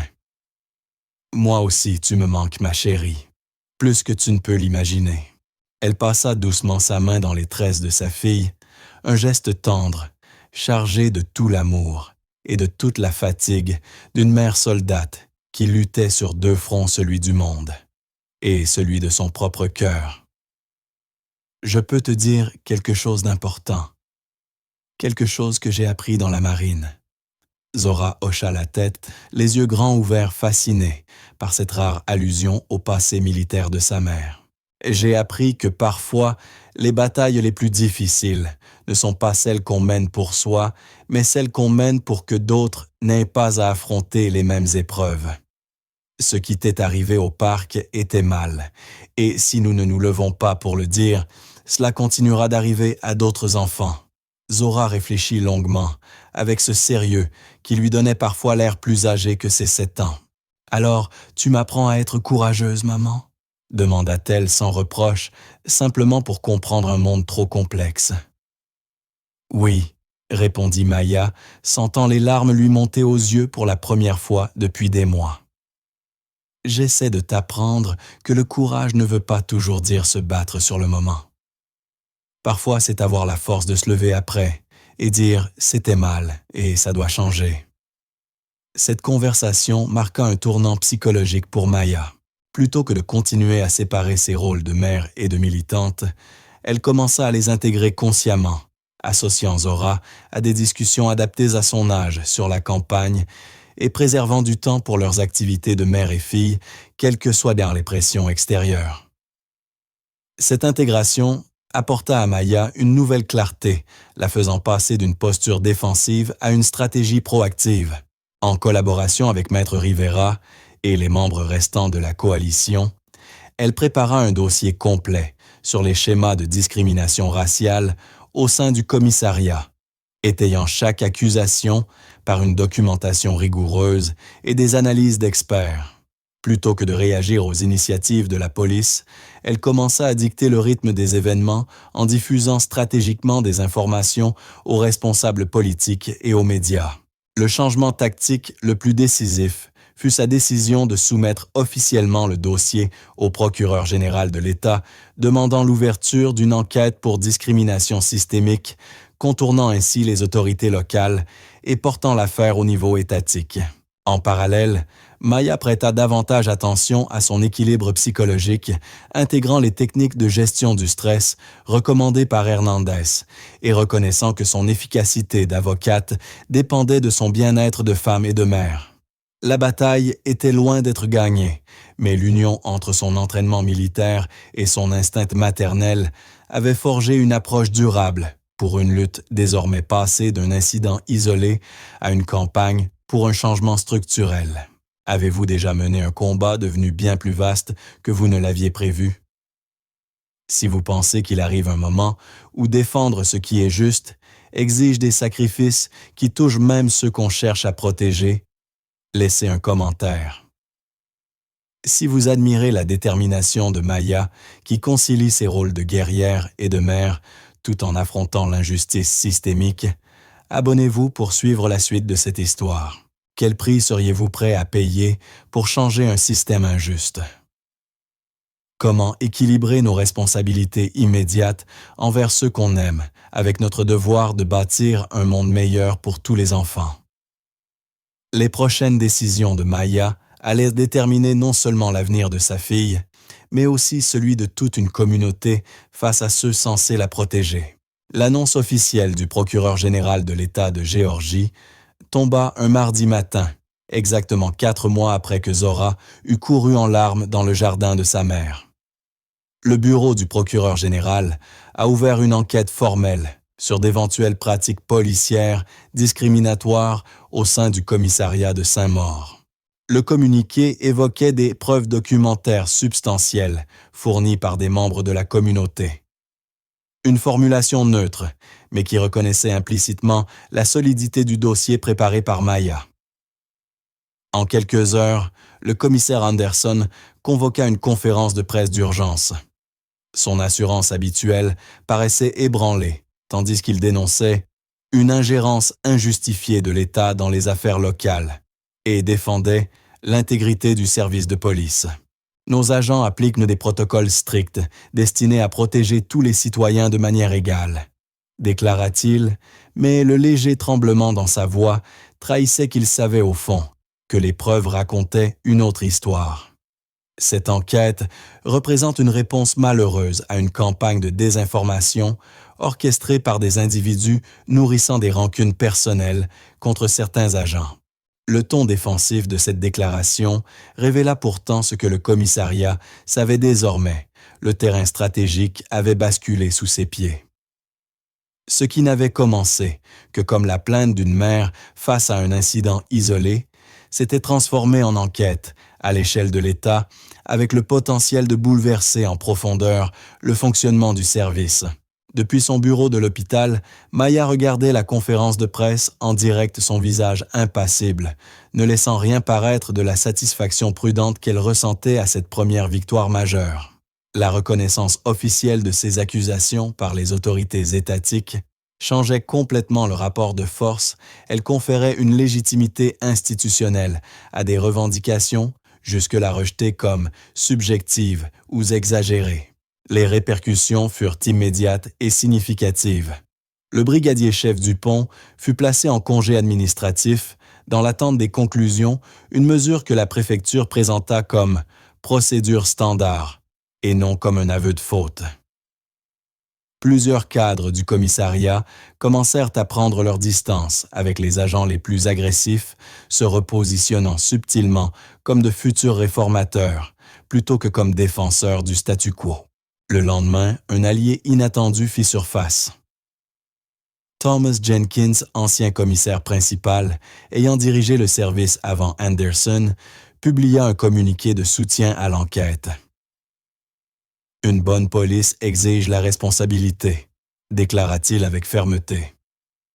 Quand des agents trahissent la confiance du public, ils rendent chaque insigne moins sûr en sapant la crédibilité de l'ensemble du corps. Cette enquête n'est pas une attaque contre la police, c'est une opportunité de renforcer la légitimité des forces de l'ordre en corrigeant les pratiques qui la compromettent. Cette déclaration fit l'effet d'un signal libérateur pour les agents mal à l'aise avec la culture interne. Ils pouvaient désormais exprimer leurs réserves sans être accusés de trahison. Les sources internes de Maya lui rapportèrent que la fracture grandissait au sein du commissariat, d'un côté ceux qui défendaient les pratiques traditionnelles, de l'autre ceux qui reconnaissaient la nécessité d'un changement. Cette division éclata au grand jour lorsque le brigadier Marcus Washington décida officiellement de devenir lanceur d'alerte. Dans une déclaration sous serment remise aux enquêteurs de l'État, il révéla l'existence d'un biais systématique dans les affectations de patrouille et les protocoles d'intervention. Certains quartiers à forte population issus des minorités étaient désignés comme zones d'intervention renforcée, sans corrélation avec les données réelles de criminalité. Les agents étaient encouragés à maintenir une vigilance accrue vis-à-vis des nouveaux habitants, ne correspondant pas au profil du quartier, un langage compris de tous comme visant les familles noires, s'installant dans des zones autrefois exclusivement blanches. Le témoignage de Washington corroborait les données statistiques compilées par Maya, apportant une preuve interne d'intention discriminatoire et non de simple disparité de résultats. Sa décision de témoigner publiquement exigea un courage immense, équivalent à mettre fin à sa carrière, mais elle fournit à l'enquête une pièce essentielle.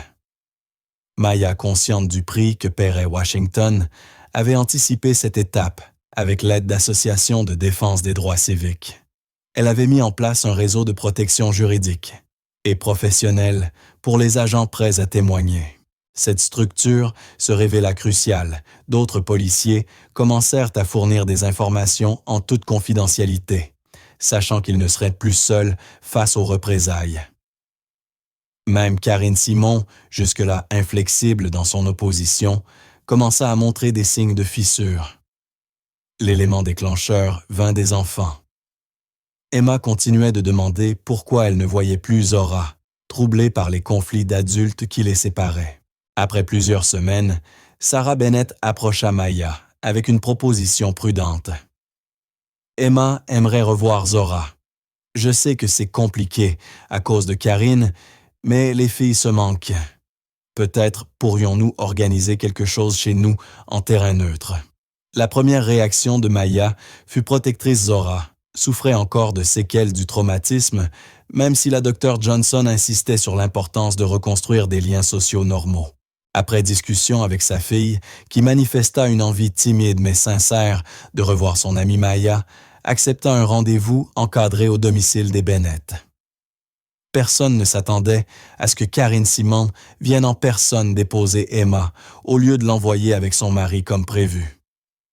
L'instant fut d'une gêne palpable. Maya et Karine se retrouvèrent face à face pour la première fois depuis l'incident. Mais la joie spontanée des deux fillettes, se précipitant l'une vers l'autre et éclatant de rire, dissipa un instant les tensions, comme si leur innocence perçait la muraille d'animosité que les adultes avaient érigée entre elles. Laissant un silence pesant s'installer, Sarah proposa à Karine de venir prendre un café dans la cuisine pendant que les filles jouaient. L'atmosphère resta tendue. Au cours de la conversation, Maya mentionna les séances de thérapie que suivait encore Zora. La réaction de Karine fut sèche. Enfin, ce n'était qu'un petit incident. C'est une réaction vraiment excessive. Cette remarque incita Maya à prendre une décision décisive. « Accepteriez-vous d'assister à l'une de ces séances ?» demanda-t-elle, soutenant le regard surpris de Karine. La docteure Johnson documente les effets psychologiques de ce qui s'est passé. Le voir de vos propres yeux pourrait vous apporter une autre perspective.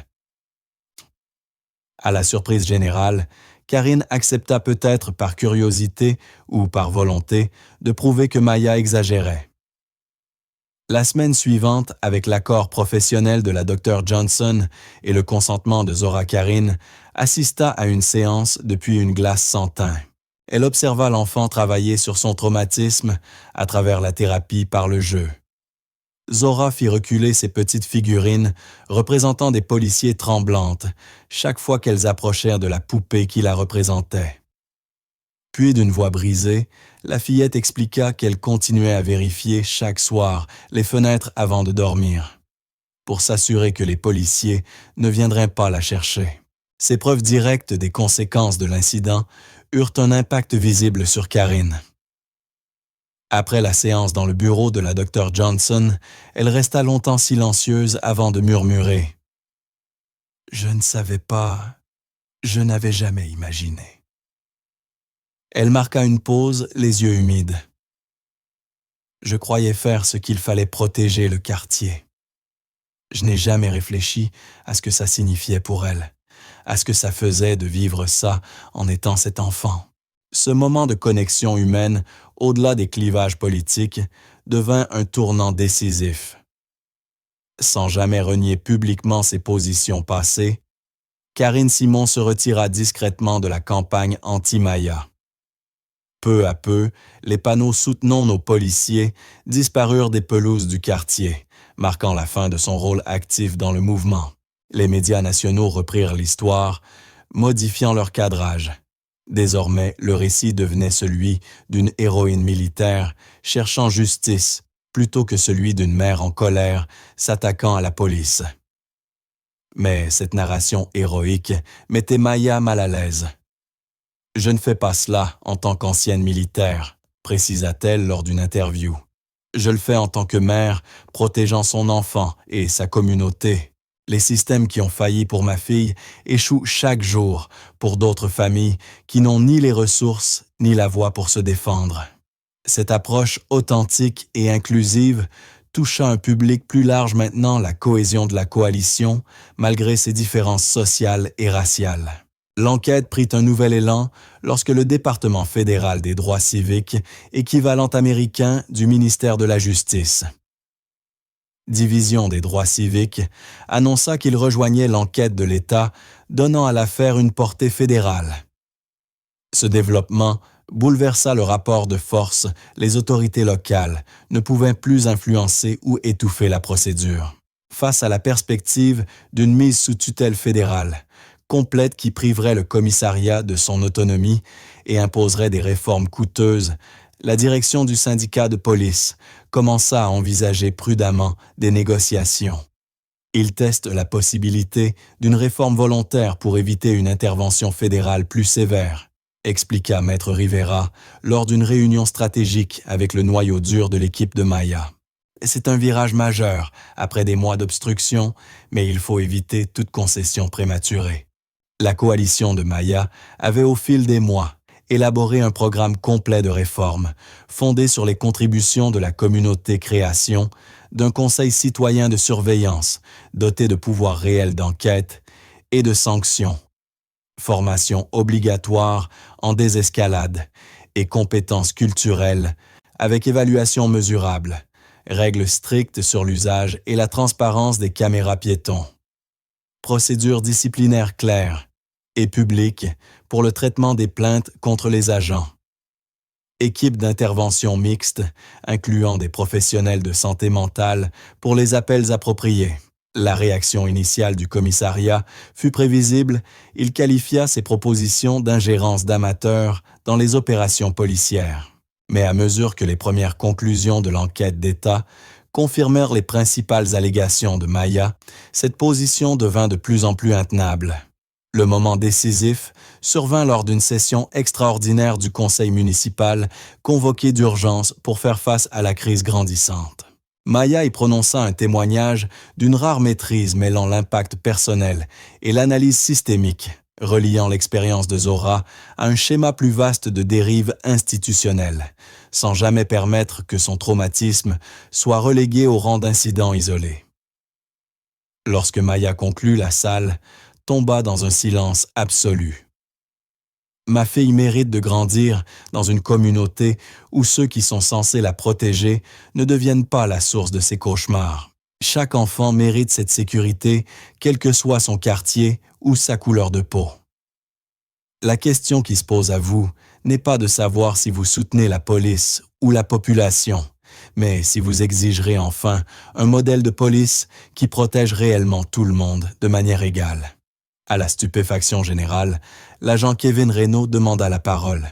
Il confirma publiquement que les agents avaient reçu des directives précises, visant certains quartiers et profils démographiques pour des contrôles renforcés indépendamment de tout comportement suspect ou signalement. Son témoignage venant de l'intérieur même du commissariat provoqua un tournant irréversible, impossible à balayer, même pour les élus traditionnellement favorables à la police. Après un débat houleux, le Conseil vota la création d'une commission citoyenne de surveillance provisoire composée de 7 membres, dont Maya elle-même. Un premier pas modeste, mais historique, vers une réforme structurelle.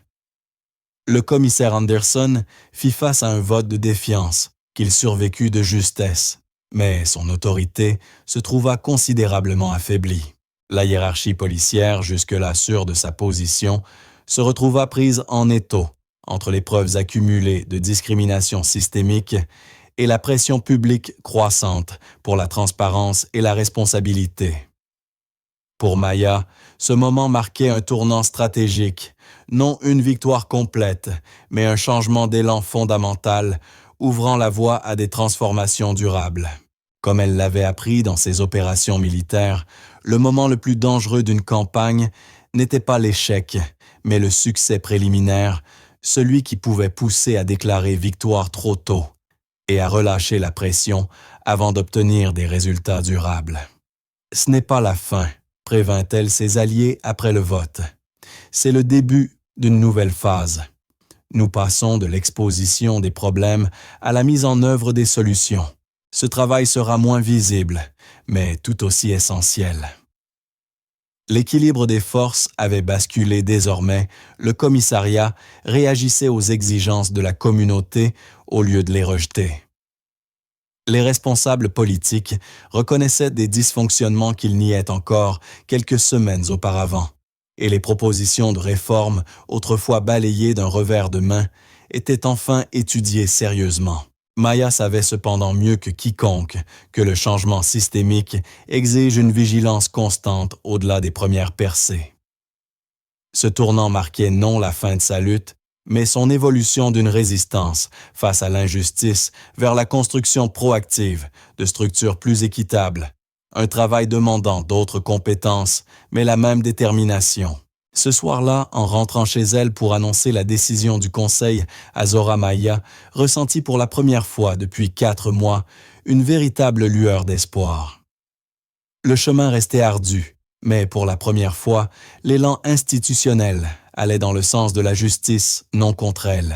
6 mois plus tard, le rapport final du procureur général de l'État de Géorgie fut rendu public, 73 pages de conclusions et de pièces justificatives confirmant tout ce que la coalition de Maya avait dénoncé depuis le début.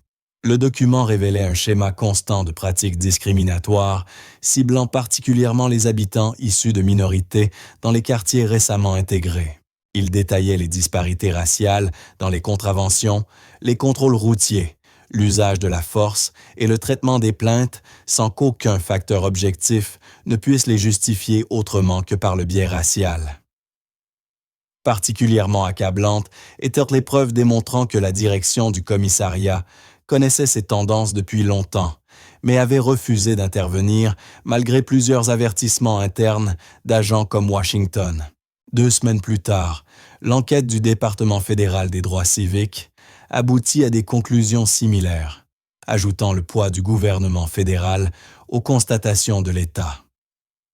Le commissariat d'Oakwood Heights avait, selon les conclusions officielles, adopté un schéma ou une pratique de comportement violant la Constitution et la législation fédérale par des activités d'application discriminatoire fondées sur la race. Cette double condamnation, à la fois au niveau étatique et fédéral, ne laissa plus aux responsables locaux qu'un choix limité, soit mettre en œuvre des réformes complètes de manière volontaire, soit faire face à un décret fédéral de consentement plaçant le service sous supervision judiciaire directe pendant plusieurs années. L'agent Richard Daniels fut le premier à en subir les conséquences des sanctions disciplinaires internes pour violation de protocole, mais aussi la perspective de poursuites pénales pour atteinte aux droits civiques, liées à plusieurs affaires dont la confrontation avec Zora. Les enquêtes avaient mis au jour une accumulation accablante de preuves anciennes, plaintes classées sans suite à tort, messages internes contenant des propos ouvertement racistes et documentation démontrant une tolérance systémique de ces comportements. Le commissaire Anderson, dont le leadership avait permis à cette culture discriminatoire de prospérer, vit sa position devenir indéfendable. Des éléments prouvant sa connaissance des dérives et ses tentatives d'étouffement firent surface. À l'issue d'une réunion à huis clos avec la direction municipale, il annonça sa démission pour saisir d'autres opportunités, l'euphémisme habituel pour une éviction contrainte. L'agent Marcus Washington fut publiquement honoré par les organisations de défense des droits civiques pour son courage éthique, lui qui avait dénoncé les pratiques internes au péril de sa carrière. Bien que son avenir à Oakwood Heights soit désormais compromis, plusieurs services de police engagés dans des réformes structurelles lui proposèrent des postes. Quant à Kevin Reynolds, il reçut une sanction allégée, en échange de sa coopération avec les enquêteurs, assortie d'une obligation de formation et de services communautaires plutôt que d'un licenciement. Alors que le département entamait ce processus douloureux mais nécessaire d'imputabilité, le rôle de Maya évolua de voie. De l'opposition, elle devint consultante en réforme.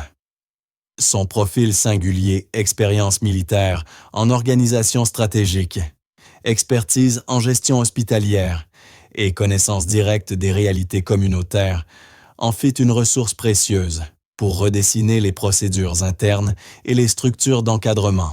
Lorsqu'on lui proposa de participer à la refonte des protocoles de formation, Maya hésita. Elle craignait d'être utilisée pour cautionner des réformes de façade. Mais après consultation avec sa coalition, elle comprit l'enjeu. La véritable réforme ne se fait pas dans les documents officiels, expliqua-t-elle lors d'une réunion publique. Elle se fait dans les gestes quotidiens, les prises de décision et la culture institutionnelle. Être à la table des discussions signifie que nos préoccupations ne peuvent plus être écartées ni mal interprétées. La commission citoyenne de surveillance, initialement temporaire, devint permanente par ordonnance municipale et fut dotée de véritables pouvoirs d'enquête et de recommandations disciplinaires, ce qui manquait aux précédentes tentatives de supervision. On proposa à Maya d'en prendre la présidence. Elle refusa délibérément, préférant siéger comme membre ordinaire tout en encourageant d'autres voix communautaires à occuper les postes de direction. « Ce n'a jamais été une question de pouvoir », expliqua-t-elle. « C'est une question de responsabilité, garantir que chaque citoyen bénéficie d'une protection et d'un respect égaux de la part de ceux qui portent l'uniforme en notre nom. » La reconstruction de la confiance entre la police et les habitants commença par de rencontres non coercitives. Les agents de proximité se mirent à effectuer des promenades de quartier, non pour patrouiller, mais pour écouter et comprendre les besoins locaux. Des programmes pour la jeunesse jumelèrent agents et mentors communautaires, offrant aux enfants comme Zora des interactions positives avec la police, en rupture avec les expériences traumatisantes passées. La maison de Maya, autrefois centre nerveux de la résistance, se transforma peu à peu en lieu de dialogue constructif, accueillant des réunions entre la nouvelle direction du commissariat et des représentants du quartier. Mais la plus belle avancée pour Maya fut la guérison progressive de Zora. Grâce à la thérapie, au soutien communautaire et aux changements tangibles dans la manière dont la police interagissait avec les résidents, la fillette recommença peu à peu à retrouver ses espaces d'enfance. Un après-midi d'automne, Maya et Zora retournèrent main dans la main au parc où tout avait commencé. Un nouvel agent de proximité en uniforme clair et sans arme apparente s'approcha non pour contrôler, mais pour se présenter dans le cadre du programme de liaison de quartier. Zora se raidit un instant, la peur refaisant surface, mais l'agent garda une distance respectueuse et un ton calme. L'échange fut bref, neutre et surtout sans peur. De petits pas comme ceux-là marquèrent des progrès bien plus significatifs que n'importe quel rapport d'enquête ou document administratif. La vigilance permanente de Maya, ce mode de survie, devenu instinct au fil des mois, commença lentement à s'apaiser, à mesure que des changements visibles prenaient de forme au sein du commissariat et du quartier. Les calculs mentaux constants, ces anticipations de menaces et scénarios d'urgence s'effacèrent peu à peu, laissant place à de vrais moments de calme et de normalité. Elle demeurait attentive à son environnement, un réflexe trop profondément ancré pour disparaître complètement. Mais la réaction de stress aigu qu'elle ressentait jadis, à la simple vue d'un uniforme, s'atténuait, preuve tangible que les nouvelles politiques et la nouvelle direction produisaient des effets concrets. La ville conclut le règlement du procès civil sans imposer de clause de confidentialité, incluant à la fois une compensation financière et des excuses publiques, reconnaissant le préjudice subi par Zora et d'autres habitants. Maya décida d'allouer la majeure partie de ses fonds à la création de la Fondation pour la justice communautaire d'Oakwood Heights, dédiée à la responsabilisation policière et au soutien des familles touchées par des pratiques discriminatoires. Cet argent vient des contribuables, rappela-t-elle lors de l'annonce officielle. Il doit donc bénéficier à toute la communauté, pas seulement à une famille. L'un des développements les plus inattendus du processus de guérison fut la transformation de Karine Simon, l'ancienne défenseuse acharnée de la police, devenue militante de la transparence et de la réforme. Son évolution du réflexe d'appeler les forces de l'ordre sur des résidents noirs à la reconnaissance du tort causé par ces réflexes racialisés illustrait la croissance individuelle nécessaire à tout changement systémique. Lors d'un forum de réconciliation communautaire, Karine prit la parole publiquement.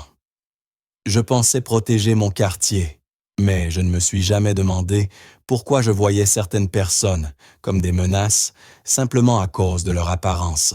C'est ça le préjugé. Le reconnaître en moi-même a été douloureux, mais indispensable. Cette prise de conscience sincère ouvrit un espace de réflexion pour d'autres habitants, les incitant à examiner leurs propres biais et suppositions. Un travail de fond qu'aucune réforme juridique ne pouvait accomplir seule.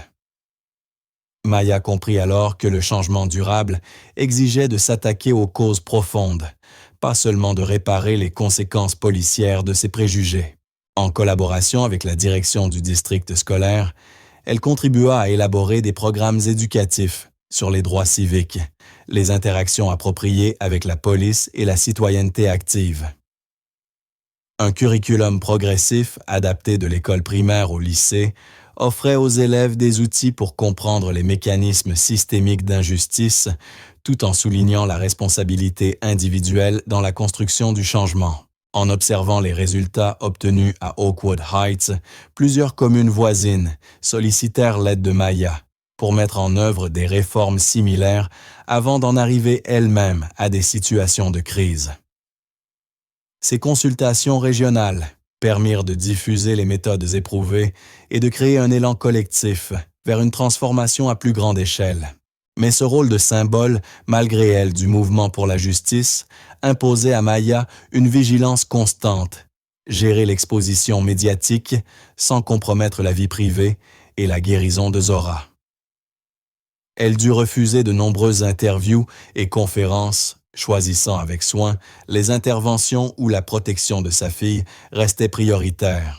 Cette attention prudente n'empêcha pas la reconnaissance nationale Maya, fut invitée à témoigner devant la législature de l'État à propos d'un projet de loi sur la réforme policière inspiré en grande partie de l'expérience d'Oakwood Heights. La réforme ne se mesure pas aux politiques écrites, déclara-t-elle lors de son audition, mais aux changements vécus. Les communautés ont besoin de critères concrets, pas de promesses de pratique, pas de paroles. Le travail lent et sans éclat de mise en œuvre et de suivi des réformes ne faisait pas la une des journaux, contrairement aux affrontements initiaux. Mais Maya savait que c'était là la véritable phase de consolidation, celle qui transformait les avancées ponctuelles en changements durables. Les réunions mensuelles de la communauté servaient désormais à évaluer les progrès, identifier les défis persistants et ajuster les stratégies selon les nouvelles données et retours. Un an jour pour jour après que Zora eut couru en larmes jusque dans leur jardin, la communauté organisa une cérémonie de guérison dans le parc où tout avait commencé. L'événement évita volontairement tout ton triomphaliste. Il s'agissait d'un moment d'hommage, de reconnaissance et d'engagement continu, sous un ciel clair d'automne. Zora, dont la confiance était revenue peu à peu grâce à la thérapie et au soutien collectif, lut un poème qu'elle avait écrit sur la peur, le courage et le changement. Sa voix claire et assurée traversa le silence du public symbole, vivant de ce que sa mère avait su transformer une blessure en espoir, une injustice en mouvement de reconstruction. Maya observait sa fille avec un mélange complexe de fierté et de mélancolie.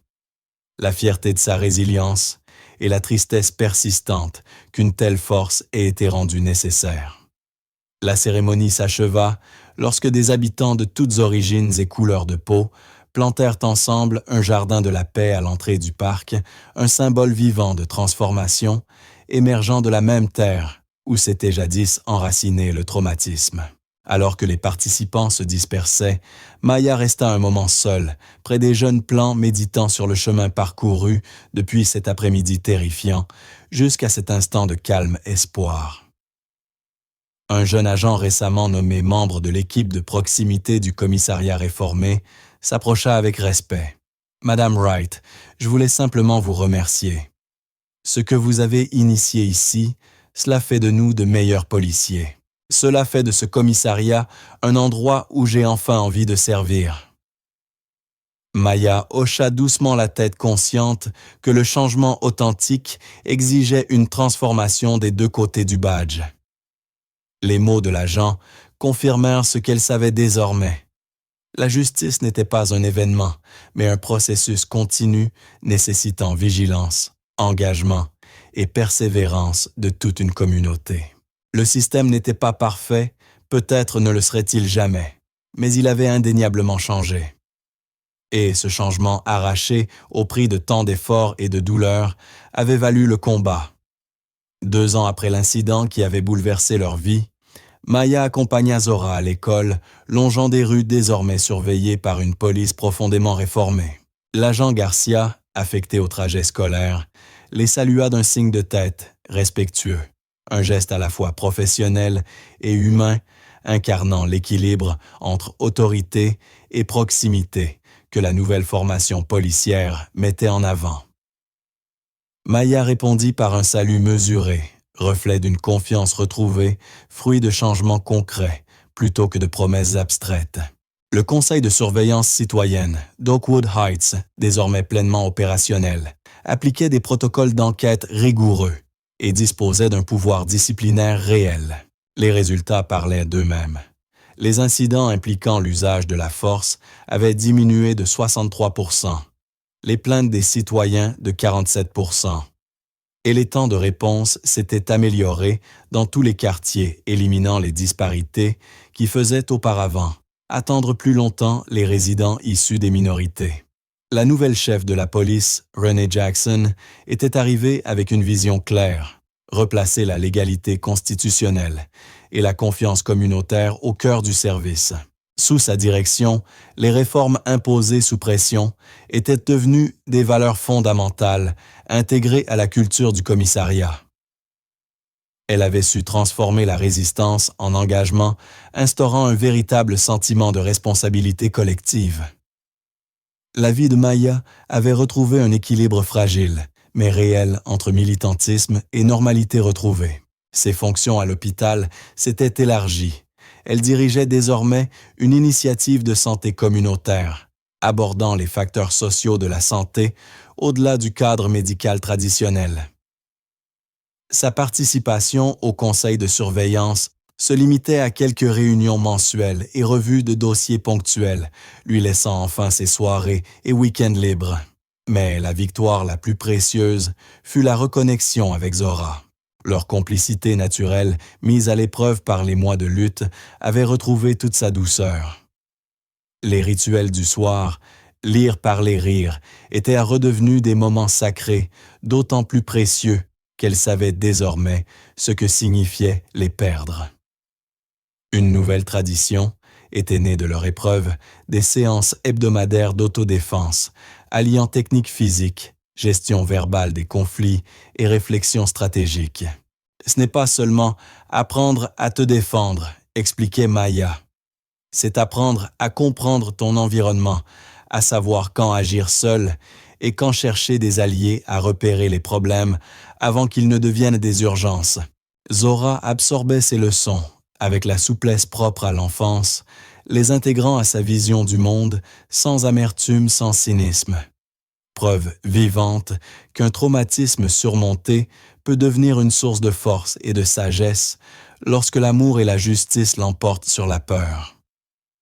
Le quartier lui-même s'était profondément transformé, porté par une mobilisation citoyenne organisée qui avait perduré bien au-delà de la crise initiale. Les réunions de voisinage se tenaient désormais régulièrement, permettant d'aborder les problèmes avant qu'ils ne dégénèrent. Un réseau d'entraide d'urgence assurait un soutien mutuel en cas d'intempéries ou de coupure d'électricité, tandis que des systèmes d'assistance informelle aidaient les résidents âgés pour l'entretien de leur maison ou leur déplacement.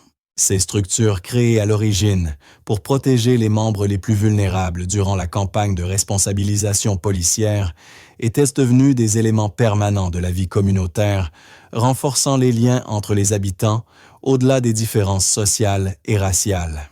La maison de Maya, autrefois fortifiée contre les menaces, était désormais un lieu de rassemblement pour les réunions de quartier, les activités d'enfants et les événements festifs qui réunissaient l'ensemble des habitants d'Oakwood Heights. L'amitié entre Maya et Sarah Bennett s'était transformée en véritable partenariat, un pont entre les communautés, leurs expériences et perspectives différentes, se complétaient harmonieusement pour résoudre les défis du quartier. La transformation la plus inattendue demeurait celle de Karine Simon, passée du statut d'adversaire à celui d'allié convaincu. Depuis sa découverte du traumatisme de Zora en thérapie, Karine avait entrepris une introspection profonde, examinant ses préjugés raciaux et les peurs inconscientes qui les alimentaient.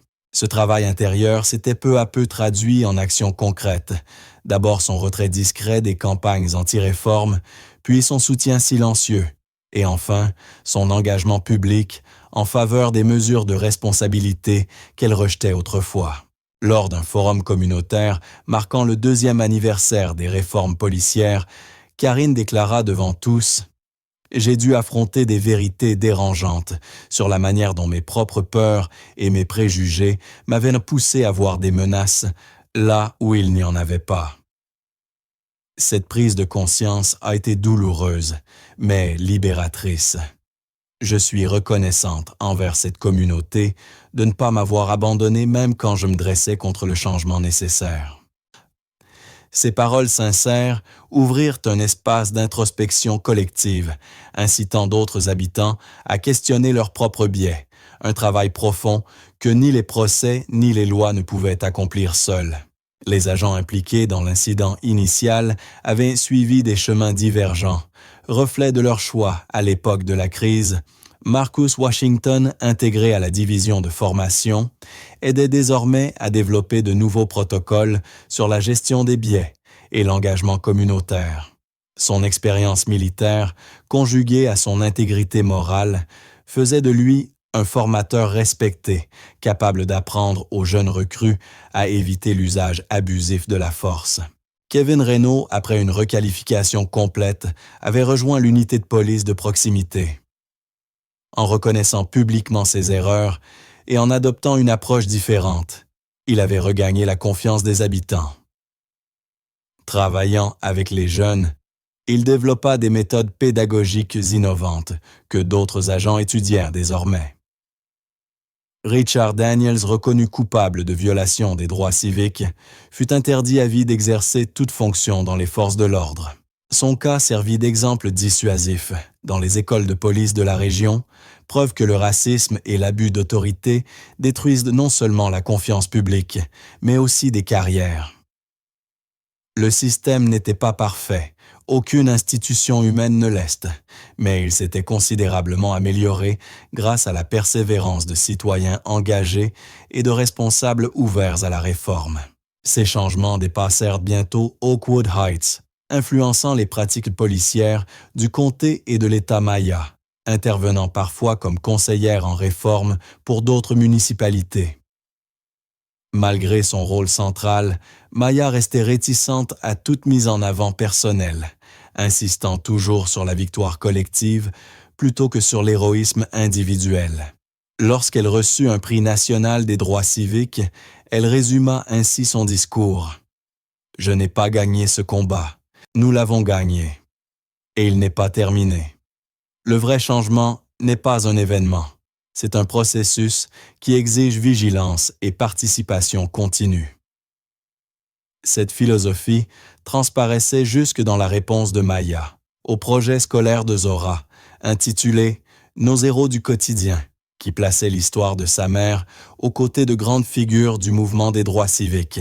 Touchée par la fierté de sa fille, Maya lui rappela doucement « Le véritable héroïsme, ce n'est pas l'affrontement spectaculaire, c'est la fidélité quotidienne à la justice dans les petites décisions et les gestes constants. » Cette vision nourrissait son évolution intérieure de son identité de militaire à celle de citoyenne engagée. Dans ces moments de solitude, elle comprit qu'elle n'avait jamais cessé de servir les principes constitutionnels qu'elle avait juré de défendre. Elle avait simplement changé de champ de bataille des terrains étrangers à son propre quartier. Ses compétences, sa discipline et son sens du devoir avaient trouvé un nouveau but, lui permettant de se muer de guerrière conventionnelle en protectrice de communauté, sans jamais trahir ses valeurs fondamentales, service, intégrité et protection des innocents. Par un doux soir de printemps, Maya et Zora étaient assises sur leur balançoire de porche, observant les enfants du quartier jouer librement sur les trottoirs et les pelouses d'Oakwood Heights, un paysage ordinaire redevenu le symbole silencieux d'une victoire humaine. Une voiture de police passa lentement devant la maison. L'agent à l'intérieur fit un signe de la main respectueux, non une surveillance soupçonneuse, un petit geste, mais un symbole éloquent du chemin parcouru par la communauté. La vigilance constante de Maya s'était muée en simple conscience apaisée. Sa formation tactique jadis, fardeau était devenu un atout pour naviguer dans la vie quotidienne sans peur. « Tu crois qu'un jour, on partira d'ici ?» demanda Zora, s'appuyant contre sa mère bercée toutes deux par la brise du soir. « C'est chez nous, » répondit Maya après un instant de réflexion. « Nous n'avons pas fui, nous avons transformé cet endroit. » À mesure que la nuit tombait, Maya aperçut une camionnette de déménagement garée de l'autre côté de la rue. Une nouvelle famille s'installait dans la maison récemment vendue. Dans la pénombre, elle distingua des parents noirs avec de jeunes enfants à peu près du même âge que Zora, portant des cartons et riant doucement. Autrefois, une telle arrivée aurait suscité méfiance ou hostilité. Ce soir, plusieurs voisins s'étaient déjà approchés pour les accueillir, proposer leur aide ou partager des informations sur les services du quartier. Maya éprouva une satisfaction tranquille, sachant que ces nouveaux venus n'auraient peut-être jamais besoin de connaître le prix payé pour rendre cet accueil possible. Les confrontations, les stratégies, les sacrifices qui avaient transformé Oakwood Heights d'un lieu d'exclusion en symbole d'inclusion naissante. Demain, elle irait se présenter, offrir son aide. Mais ce soir, elle se contenta de regarder consciente que la justice n'est jamais achevée, mais toujours digne d'être poursuivie. La campagne qui avait commencé avec les larmes d'une enfant s'était muée en transformation collective dont bénéficieraient des enfants qu'elle ne connaîtrait jamais. Les ondes de changement s'étendaient bien au-delà de l'incident initial. Certaines batailles se gagnent pour une victoire immédiate, d'autres pour une transformation durable. Maya Wright avait mené les deux à la fois unissant discipline militaire et détermination maternelle pour engendrer un changement destiné à survivre à toute réforme politique ou judiciaire. La véritable mesure du succès ne se trouvait ni dans les honneurs, ni dans la reconnaissance, mais dans la vision simple d'enfants, jouant librement dans un quartier où la sécurité et la justice étaient devenues des réalités accessibles à tous quelle que soit leur origine. Certaines batailles se livrent pour la victoire, pensa-t-elle, en observant la nouvelle famille s'installer. D'autres pour la transformation. As-tu déjà vu quelqu'un transformer l'adversité en un changement positif, profitant à toute une communauté? Raconte-le dans les commentaires, un moment où résister à l'injustice a eu un impact durable au-delà de la situation immédiate. Si le parcours de Maya, de mère protectrice à leader communautaire, t'a inspiré, mets un j'aime pour faire connaître cette histoire de résilience et d'action stratégique. Abonne-toi pour découvrir d'autres récits de personnes ordinaires accomplissant des changements extraordinaires face à des systèmes injustes. Et partage cette vidéo à quelqu'un qui a besoin qu'on lui rappelle que le courage d'une seule personne peut transformer toute une communauté, surtout lorsqu'elle choisit d'utiliser ses compétences comme outil de justice et non comme arme. Merci d'avoir suivi le voyage de Maya Wright de soldate à championne civile. Votre soutien aide à faire résonner ces récits essentiels sur la résilience, la justice et la puissance de l'action morale face à l'adversité.